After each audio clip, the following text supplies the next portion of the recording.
दोस्तों आजकल हम देख रहे हैं कि भारत का रुपया गिरता जा रहा है। जहां 1947 में भारतीय रुपया $1 के बराबर होता था, आज वो 80 रुपये पर $1 के बराबर हो रहा है। इससे हम आम जनता के ऊपर क्या असर होगा, हमारे इंडियन इकोनॉमी के ऊपर क्या इफेक्ट होगा, क्या हमारा बिहार श्रीलंका या पाकिस्तान जैसा होगा, ये सब क्वेश्चन का आंसर हम आपको इस वीडियो में देने की कोशिश करेंगे। जिस वीडियो का टाइटल है how dollar is killing the rupee. अब ये समझिए कि ये रुपया गिर क्यों रहा है। दरअसल अमेरिका अपने यहाँ बढ़ती महंगाई को काबू करने के लिए बहुत तेजी से ब्याज दरों को बढ़ा रहा है। वहाँ इस साल ब्याज दरें 1% तक बढ़ चुकी हैं अभी तक। इसका फायदा यूएस डॉलर को मिल रहा है और रुपए के साथ साथ दुनिया भर की करेंसी कमजोर हो रही है। जिस प्रकार से डॉलर मजबूत होता जा रहा है, रुपया कमजोर होता जा रहा है, विश्व व्यापार में आर्थिक हमारे व्यापारी जो माल बाहर भेजते हैं, हमारे व्यापारी जो माल बाहर चलाते हैं, इस बोझ को सह नहीं पाएंगे।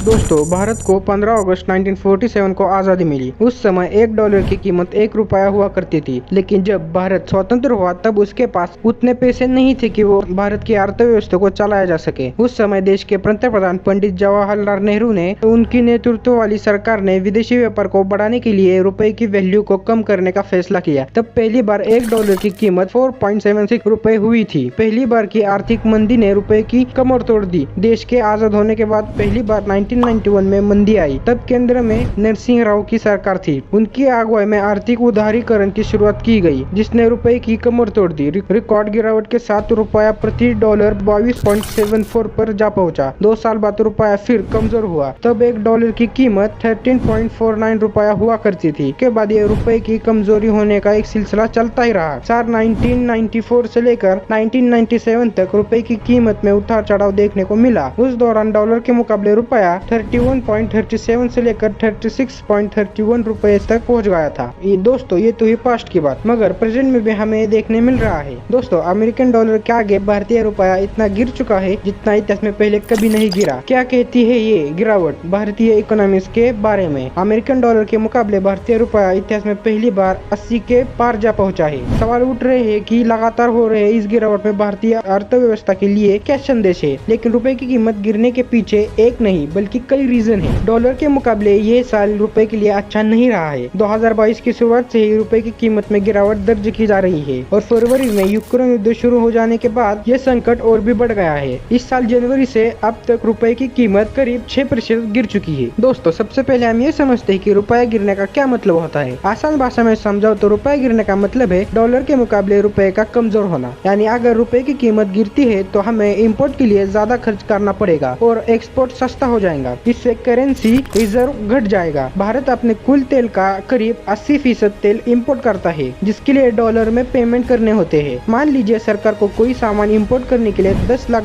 चुकाने हैं। आज की तारीख में रुपया 80 रुपए से अधिक जा चुका है। पहले जहां भारत को उस सामान को इंपोर्ट करने के लिए 7 करोड़ 5 लाख रुपए चुकाने पड़ रहे थे, अब वही सामान को इंपोर्ट करने के लिए भारत को 7 करोड़ 9 लाख रुपए चुकाने पड़ रहे हैं, जबकि इंपोर्ट के आंकड़ों में लाखों करोड़ों डॉलर होते हैं। अब आप अंदाजा लगा सकते हो कि रुपए की वैल्यू गिरने से भारत को कितना नुकसान झेलना पड़ रहा है। दोस्तों अब ये समझ लीजिए कि आखिर रुपया गिर क्यों रहा है। Global oil benchmark brand crude futures का दाम 0.72% बढ़कर $123.15 प्रति बैरल हो गया है। शेयर बाजार के टेम्परेरी आंकड़ों के अनुसार foreign industrial investment remind net seller in the capital market, उन्होंने सोमवार को 4164.01 करोड़ रुपए के शेयर बेचे हैं। अब सवाल यह आता है कि फॉरेन इन्वेस्टर क्यों अपने पैसे निकाल रहे हैं इंडियन बाजार से। मौजूदा समय में अमेरिका में महंगाई दर 40 सालों के हाईएस्ट लेवल पर पहुंच गई है और तेजी से बढ़ भी रही है। इस महीने ये 8.6% दर्ज की गई है। भारत में भी महंगाई काफी अधिक हो चुकी है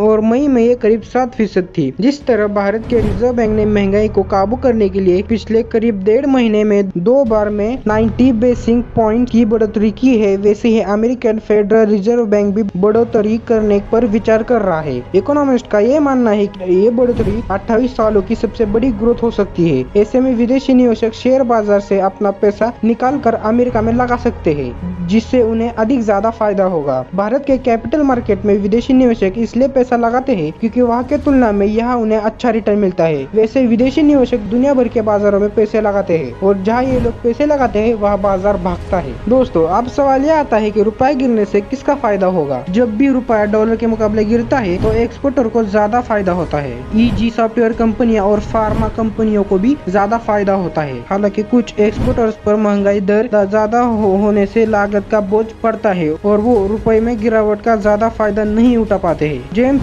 jewellery, petroleum products, automobile, machinery को आइटम बनाने वाली कंपनियों की उत्पादन लागत बढ़ जाती है। इससे उनके मार्जिन पर असर पड़ता है। इसके अलावा अगर कोई एनआरआई पैसे देश में अपने किसी को भेजता है तो उसका फायदा होगा। रुपए में गिरावट से विदेश में छुट्टियां मनाने, पढ़ाई और इलाज का खर्चा बढ़ जाता है। रुपए की गिरती कीमत आम आदमी पर कैसे असर डालती है। रुपए की वैल्यू गिरने से भारत को तेल इंपोर्ट करना और महंगा पड़ेगा, इसलिए पेट्रोल और डीजल की कीमत और बढ़ेगी। इसका सीधा असर ट्रांसपोर्टेशन की लागत पर पड़ेगा और इस तरह आम आदमी की जेब भी ढीली होती जाएगी। रुपए के कमजोर होने से भारतीय स्टूडेंट के लिए विदेशों में पढ़ना महंगा हो जाएगा। अगर आप इलेक्ट्रिकल वाहन खरीदने जा रहे हैं तो आपको ज्यादा पैसे चुकाने पड़ेंगे क्योंकि इनके उत्पादन में कई आयातित चीजों का इस्तेमाल होता है। दैनिक जीवन में ऐसे कई चीजें हैं जो हम इस्तेमाल करते हैं, उसके लिए ट्रांसपोर्ट का खर्चा आता है। तेल की महंगी होती कीमतों का भी असर माल भाड़े पर पड़ता है, जिससे इन सब चीजों की कीमत भी बढ़ जाती है। भारत 2021 में औसतन 56.73 बिलियन डॉलर बिजली और इलेक्ट्रॉनिक उपकरण का इंपोर्ट करता है। घटकों सहित कुल इनपुट लागत का लगभग 40 से 60% इंपोर्ट किया जाता है।